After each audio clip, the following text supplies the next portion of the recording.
Downsizing, when you're talking about moving from your home to a retirement community, maybe assisted living, there is a whole lot to do. It can be overwhelming, which is why Gail Niles, owner of Move Management, she's been helping people downsize for decades. She is with us to kind of talk us through it. All right, so Gail, how do you even begin the downsizing process? Well, you have to think about maybe it's time that I start taking care of myself instead of taking care of all my stuff. So you look around your house and you think, oh my gosh, I haven't used that room in years. I don't use those clothes. I'm tired of doing the yard work. So it's best if you go ahead and make a decision that you're going to downsize before you have an accident or something where you can't make any of the choices. I like what you say about accept that it's time to take care of yourself versus take care of your stuff. But stuff is a Right. big part of downsizing. So let's talk Oh, yeah. about that. You can't take everything with you. Downsizing, hence, I mean, that's what happens, right? So how do you Right. decide what stays and what goes? You have to take a few minutes and think, even if it's just 10 minutes, and think about what do I need?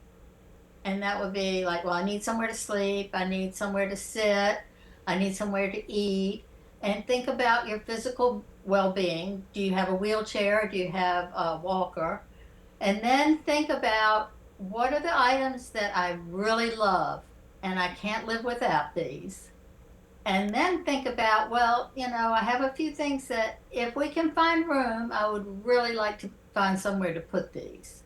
So if you Okay. identify all those things and think about what you want, not what, oh, my son over here needs this and my daughter wants this. You want to think about what you want. Focus on what you want and what you need.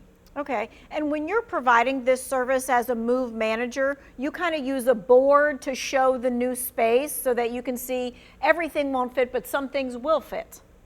Right, right. I go through and I help them decide what furniture I think will fit, and we measure it all, and then we come up with a little board like this. Uh-huh. I have a magnetic board so the pieces we can move them around, and they can say, "Well, I want to put that chair over here," and I say, "Well, if you use a board like this, they can see, well, that won't fit because then you'll only have 1 foot of walking space."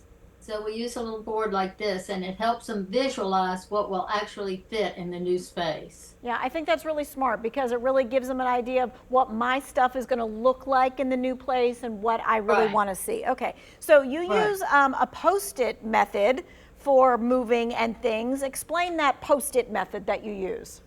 Well, it's easier to decide what you want really early in the process.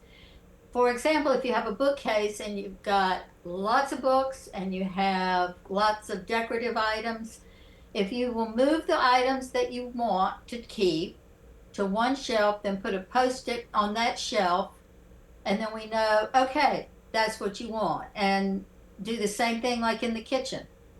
You put everything that you know you're going to need, know you're going to use in one or two cabinets, and take out what you don't want to keep and put a post-it note on it and say, okay, this is what I want. And that way, when you're walking around the house, you can see, oh, I've already identified those things. I don't have to think about it anymore. All right, so we've got all this other stuff then in the house. How do you decide what to do with it when it's left? Because I think we try and figure that out first instead of last. Right. A lot of my clients that's work that way, they're going backwards. They go, well, I don't know what to do with this. I don't know what to do with that. So I keep pushing, focus on yourself first. And then I tell the clients, well, look, we're not throwing anything away right now. So we'll get you over there and see what fits, and you can come back and get something that you may have forgotten. But we try to donate or get items that are still usable to somebody who can use it. Yeah. We try not to throw anything away. And we start with giving things to family members or friends. The next step would be putting things on consignment. And then there's the donation process Okay. so that We have about everything is used. we have about a minute left. What are the hardest items for people to part with or figure out what to do with? Clothes, books and family pictures. With the clothes, I try to play devil's advocate. If you haven't worn this in 10 years, you're not going to wear it. With books, it's, are you going to really read those books again? And with family pictures, I urge them to just pick out a few of the ones that are framed and then take the other pictures out of the frames and put them in a special decorative book or a memorable scrapbook or an album.